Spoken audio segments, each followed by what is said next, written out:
No próximo sábado completa um mês em que a rodoviária nova de Taubaté foi parcialmente interditada depois que parte do teto desabou.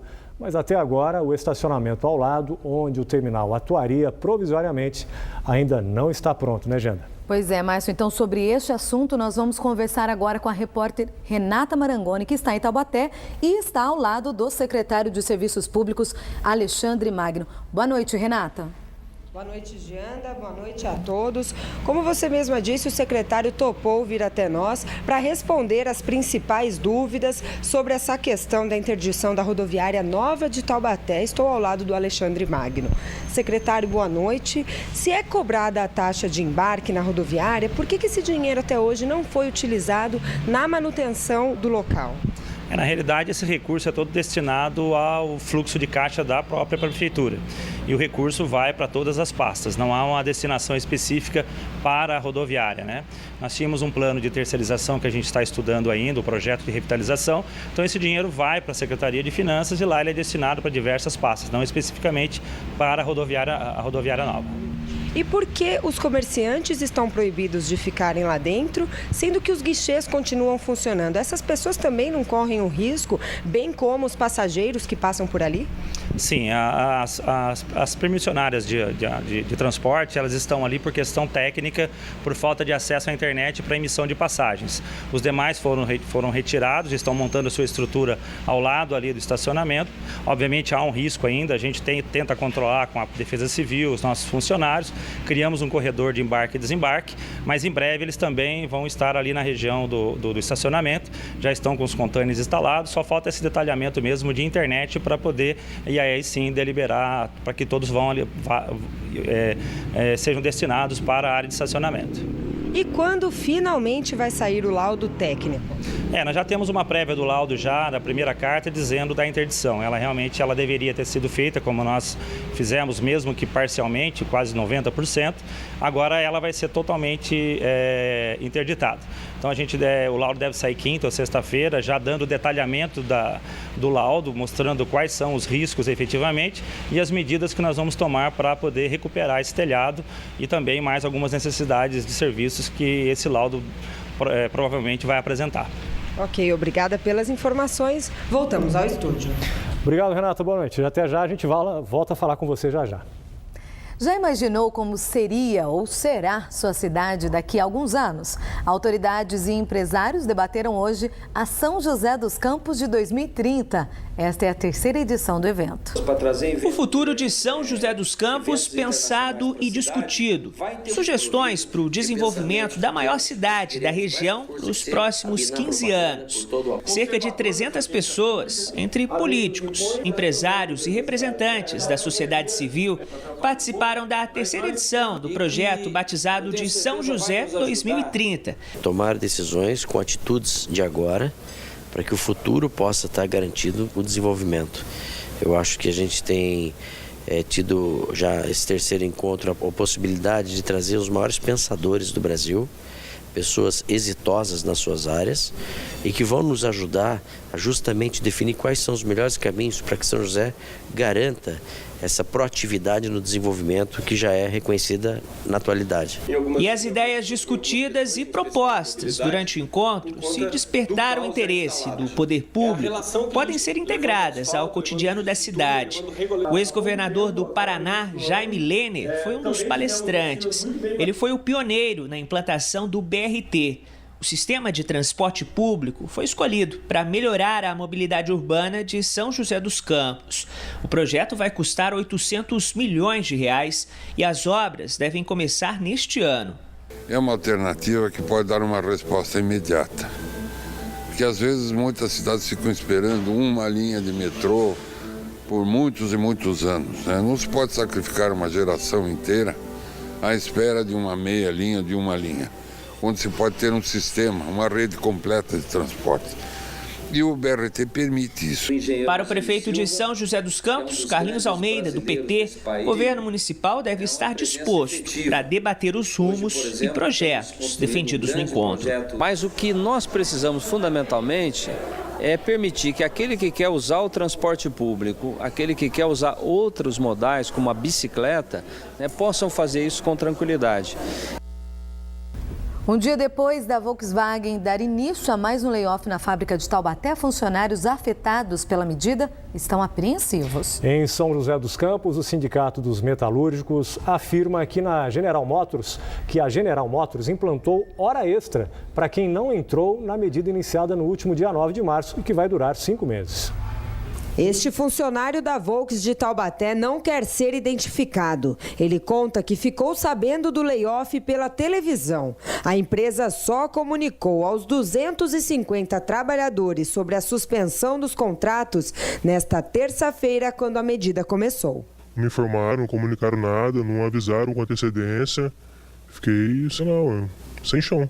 A empresa também daria férias coletivas ainda neste mês a praticamente todos os funcionários. Segundo o Sindicato dos Metalúrgicos de São José dos Campos, outra fábrica na região, a General Motors, tem sobrecarregado o trabalho dos funcionários. O presidente garante que vai tomar providências. A General Motors acaba de colocar 473 trabalhadores de layoff. Agora existe uma contradição, a fábrica está aplicando uma hora extra por dia na fábrica, está esticando os turnos de produção. Inclusive nós tivemos 4 acidentes gravíssimos dentro da empresa, envolvendo trabalhadores. E nós já colocamos para a empresa a necessidade, se tem hora extra, de trazer as pessoas que estão em layoff de volta para dentro da fábrica, para os seus postos de trabalho. A crise no setor automobilístico do Brasil tem assustado não somente as montadoras, mas principalmente quem depende delas para trabalhar. As férias coletivas e a suspensão dos contratos, entre outras medidas, seriam reflexos da queda de produção. Segundo a Associação Nacional dos Fabricantes de Veículos Automotores, foram produzidos em fevereiro de 2015 cerca de 29% a menos do que no mesmo período do ano passado. Nós achamos que os sindicatos aqui na região devem se somar numa luta exigindo a estabilidade no emprego, porque as montadoras têm condições de conceder essa reivindicação nossa. Nós não podemos aceitar nenhum tipo de demissão, seja na montadora ou no conjunto da indústria automobilística, e é possível tomar medidas que protejam os trabalhadores de demissões nesse país. O sindicato ele tem uma campanha permanente que chama-se Campanha em Defesa dos Empregos. Nós estamos fazendo manifestações, nós estamos fazendo assembleia, acabamos de fazer uma greve recentemente na General Motors. Nós achamos que essa luta tem que se somar com as outras centrais sindicais, com os outros sindicatos. Aqui na nossa região, nós estamos, inclusive, chamando o Sindicato dos Metalúrgicos de Taubaté a se somar nessa luta conosco, porque vai ser a unidade dos trabalhadores, um processo de mobilização no país, que vai possibilitar que a gente derrote essa ofensiva das montadoras de querer cortar postos de trabalho, de querer cortar direito e de querer demitir trabalhadores. O layoff da Volks pode durar de 2 a 5 meses. Enquanto isso, os funcionários aguardam apreensivos. Você acha que você vai acabar sendo demitido? Não sei não, mas todas as empresas que aconteceu o layoff, houve demissão. A GM informou por telefone que no contrato dos funcionários consta até 2 horas extras de trabalho por dia. Já a Volkswagen reafirmou que adotou o layoff para adequar a produção à queda das vendas. O Ministério do Trabalho divulgou hoje os dados do Cadastro Geral de Empregados e Desempregados no mês de fevereiro. Em Taubaté, o saldo é negativo com 401 cortes, sendo que a indústria foi o setor que perdeu mais postos, seguido dos setores de comércio e serviços. Em São José dos Campos, a queda foi de 154 postos de trabalho e foi puxado também pelo setor industrial. Quem está no azul é Jacareí, com a geração de 64 vagas no mês de fevereiro, e a alta se deve ao setor de serviços.